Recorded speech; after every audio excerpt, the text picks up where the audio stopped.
Welcome once again to the next reading session for the new chapter from the book Make Today Count by John C. Maxwell. I'm sure many of you are joining in for this reading session, and I also hope that you are reading this book along with me as we have reached chapter 11. Yesterday we covered the chapter called generosity, and today we are going to cover chapter 11, values. I also encourage you that every day as you join me with this reading, do take time to reflect, to think about how you can change different things, how you can make this reading more practical for your life. And always remember, whenever we read something, there's always something good we can imbibe or we can take into our lives. And there's always some things that we don't agree with that we can just leave behind. It's not really major and minors. Take just small issues and really forget the good things that are there. There may be issues with John C. Maxwell and his writing and his belief systems and different things. I do not know him. I don't have much of an understanding. This is the first book by John C. Maxwell that I'm reading. So I encourage you to look at the good aspects that he has mentioned and try to incorporate them into your life. Take those reflective questions and try to answer them as well. Alright, without further delay, let's dive into today's reading from chapter 11, that is values. Chapter 11, values. Let's begin. I grew up in a home where great values were taught and lived out, but I didn't make a conscious decision to embrace good values and live them out until 1970. When I was 23 years old, that year I read Spiritual Leadership by J. Oswald Sanders. It changed my life. Up until then, I had been a people pleaser and census taker in my leadership. I led people according to what was popular. 90% of the time, that was okay. But on the occasion when a real leadership decision was required, when I really needed to do something that would be unpopular, I wavered. Reading Sanders' book made me realize that I was not leading according to my values, and it gave me the courage to do the right thing, even if it wasn't popular. I made the decision. I will lead others based on the values I embrace. I still have my copy of Spiritual Leadership because it marked me. Inside the back cover, I wrote 3 commitments that would shape the rest of my life. The book challenged me. Number 1, to be God's man. No matter where my work takes me, I desire to be in the center of God's will. Number 2, to develop my potential for the best of my ability. I will never allow myself to be lazy, indifferent, or non-committal concerning spiritually lost people. Number 3, to be a true spiritual leader. God is my idol, Jesus is my pattern, and the Bible provides my direction. Too many men are stereotyped leaders. Their whole outlook is warped by their surroundings. I will not, with God's help, be poured into another man's mold or teach what I do not believe. For 34 years, I have continually asked myself this question: am I leading others according to the values I embrace? At times, my value-based leadership has alienated me from others, but never from myself. Let's read the first section. Making the decision to embrace and practice good values daily. Comedian Fred Allen said, "You only live once, but if you work it right, once is enough." How can people work it right? By knowing their values and living by them every day. Do that, and you will have few regrets at the end of your life. Here are some suggestions to help you get started. Number 1, create a list of good values. Begin writing down any and every idea you have concerning values. List every admirable character quality you can think of. As an aspect of your life comes to mind, Try to capture what's important to you about it. Ultimately, your values should not be determined by externals, such as your professional or your environment, your profession or your environment, but as you consider such things, you will be prompted to be thorough in your thinking. When you think you've exhausted every possible idea, set the list aside for a while, but keep thinking about it in the back of your mind.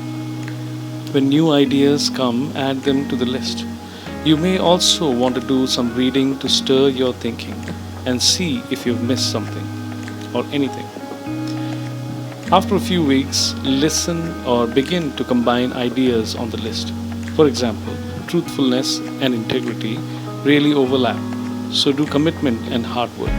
Choose one or pick another word that better describes both terms together. Then narrow it down. You can possibly live out 20 or 50 values. So you need to start eliminating some, which are based on truth and your highest ideals. Which items on your list truly represent the core of your being? Which will be lasting? Which would you be willing to live for, to die for? Start eliminating anything that's superficial or temporary. If you're married, involve your spouse in this process. Your list of values may not be identical, but they should have much in common. And if any of your values seem to be at odds with your spouse's, beware. You need to talk these values through and find out where you really stand, or there will be conflict in your marriage. Number 2, embrace those values. Years ago, my friend Jim Dobson, the founder of Focus on the Family, delivered the commencement address at Seattle Pacific University. In it, he spoke about the midlife crisis that many people experience between the ages of 35 and 50. He said, I believe that it is more a phenomenon of a wrong value system than it is the age group in which it occurs. All of a sudden, you realize that the ladder you've been climbing is leaning against the wrong wall. Clarifying and embracing your values can help you to prevent such a thing from happening to you. Number 3, make a decision to live those values daily. True life change begins when you decide to change your value system, because it's foundational to everything you do. My friend Pat Williams, Senior Vice President of Orlando Magic, once told me that Roy Disney was asked about the secret of Disney's success. He used to say that the company was managed by values, which led to ease in good decision making. The same is true for an individual. Physicist Albert Einstein advised, try not to become men of success, rather become men of value. Why would he say such a thing?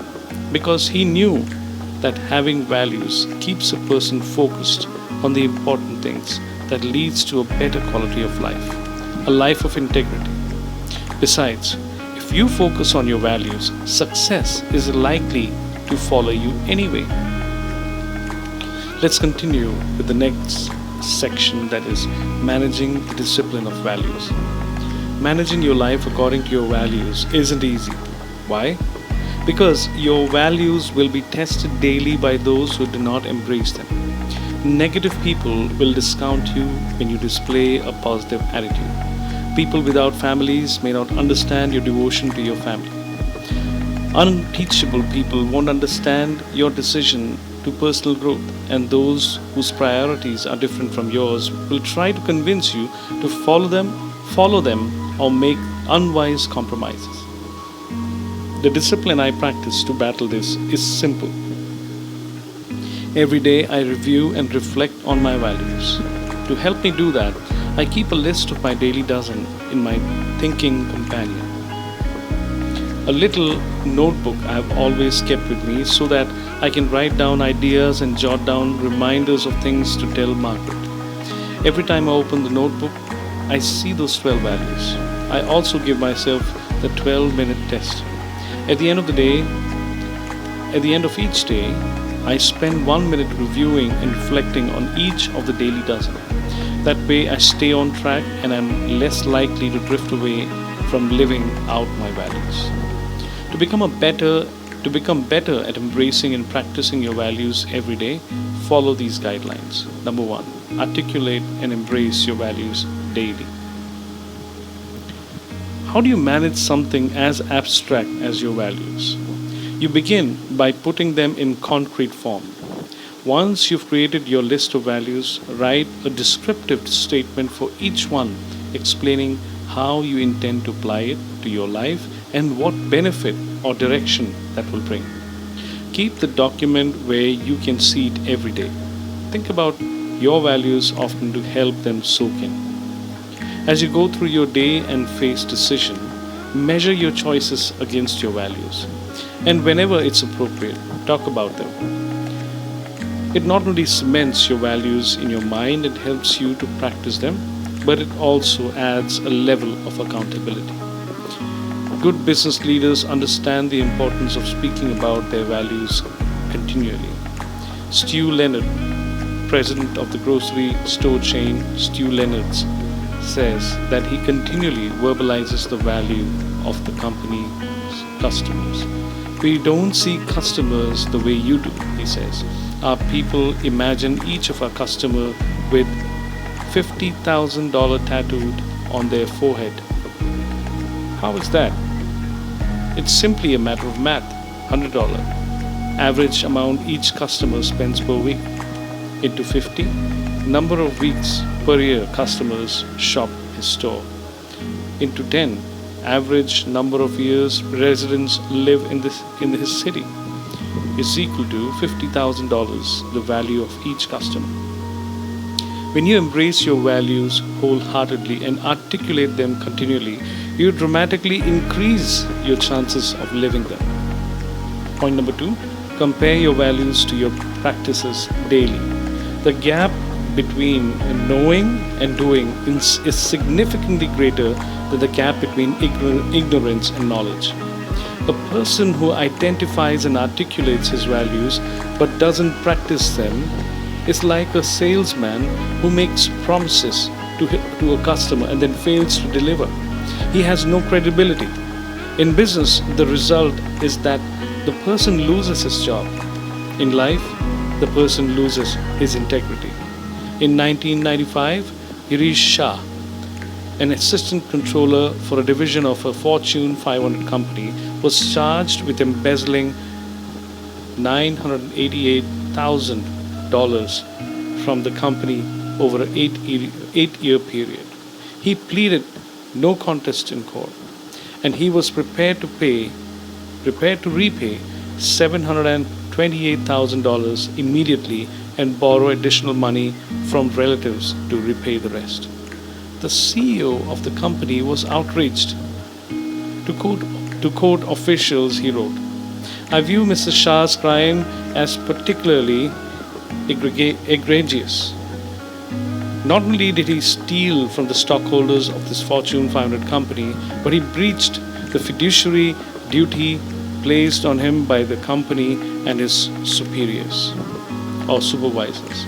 I urge you to impress upon Mr. Shah and those others who commit similar crimes that wrongdoing of this nature against society is considered a grave matter by the Texas court and will not be condoned." Okay, let's look at some of these amazing words. Egregious. The meaning of this word egregious is, it's about showing in bad light or shocking or just outstandingly bad. Remember this word, egregious. I think there is a pronunciation here, egregious. That's how you pronounce it. Now let's look at the other word, fiduciary.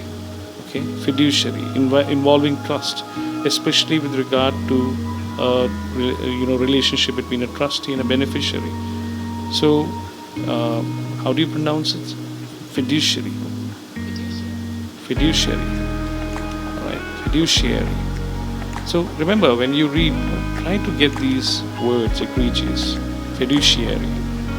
These are words which you can use in your everyday spoken English or even your writings. You can use them as vocabs that you're learning on a daily basis. So book writing is not only just getting some information about certain aspects, it's also learning something new in terms of even words and the language itself. So I encourage you to do that. Let's get back to this. You know what was ironic about that statement?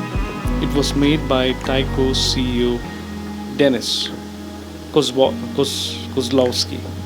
The man later charged with looting $600 million from the same company with the help of two other executives.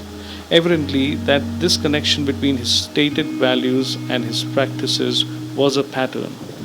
Kozlowski used to brag to people about how frugal he was with the company's money. He often pointed out the Spartan offices the company possessed in one location, even as he maintained lavishly appointed offices in another. Discrepancies between values and practices create chaos in a person's life.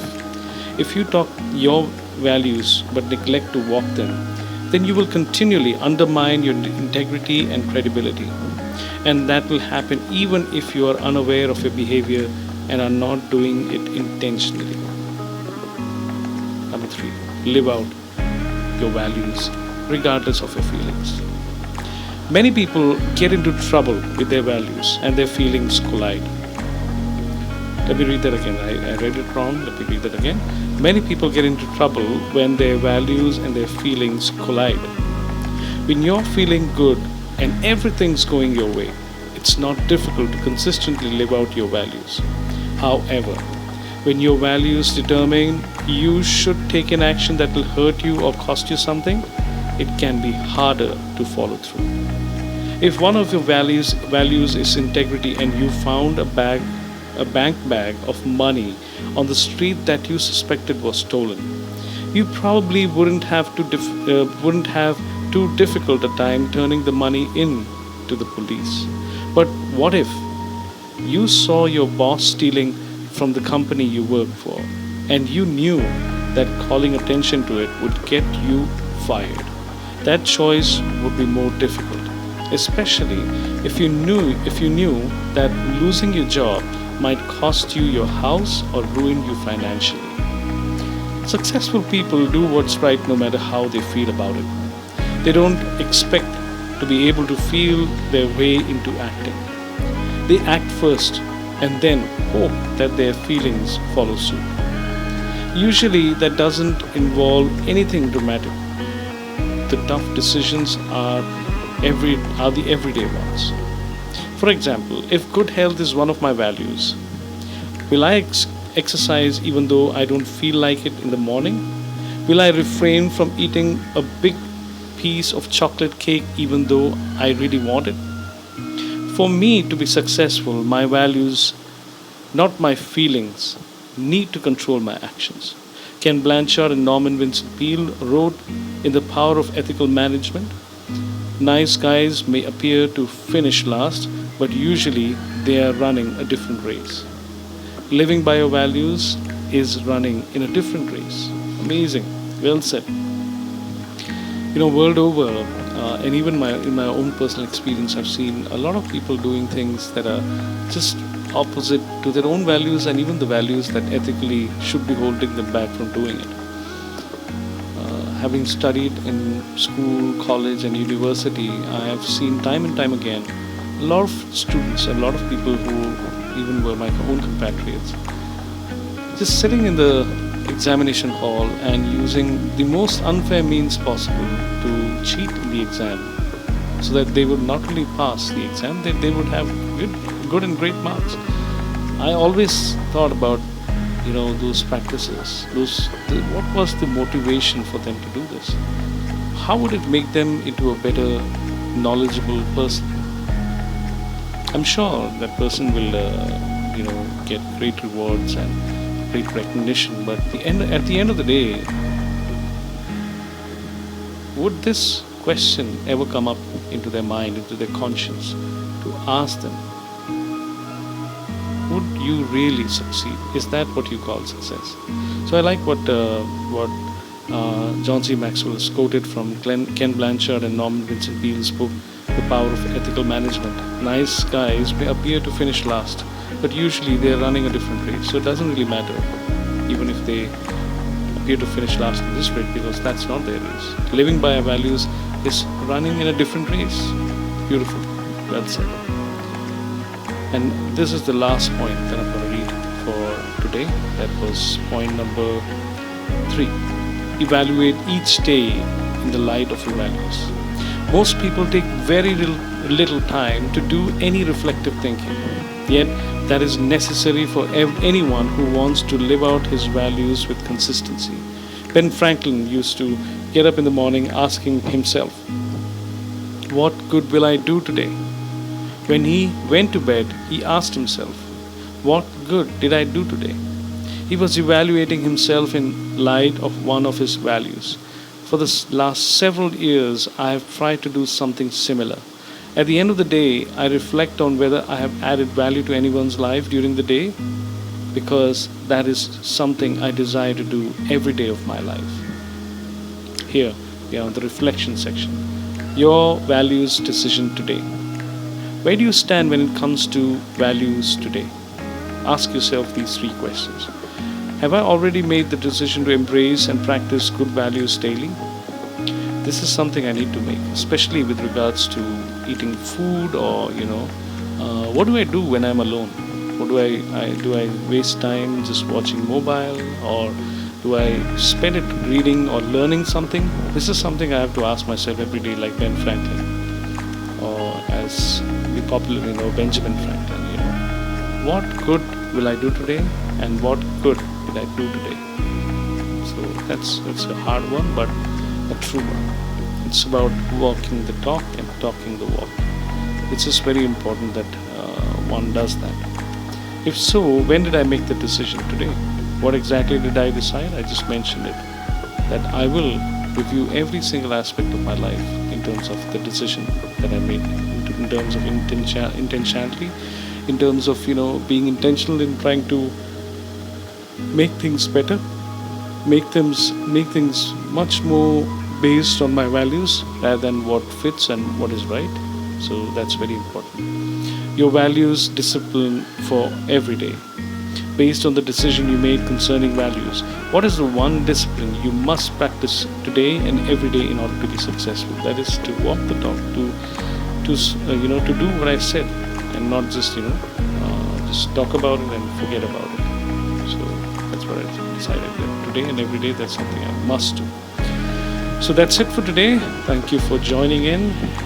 I'm sure you're enjoying it. Those who are tuning in and listening and reading together, I'm sure you're enjoying it. I hope that you continue to enjoy it, and you continue to be inspired to read a book every day. Do that. Do that for a year. Even if a year is too much, do that for a month. Let's see how it goes from there. But I encourage you, let's start developing good habits. Let's become the counterculture that we are asking for, or desiring for, or dreaming for. So thank you so much once again for joining in. God bless.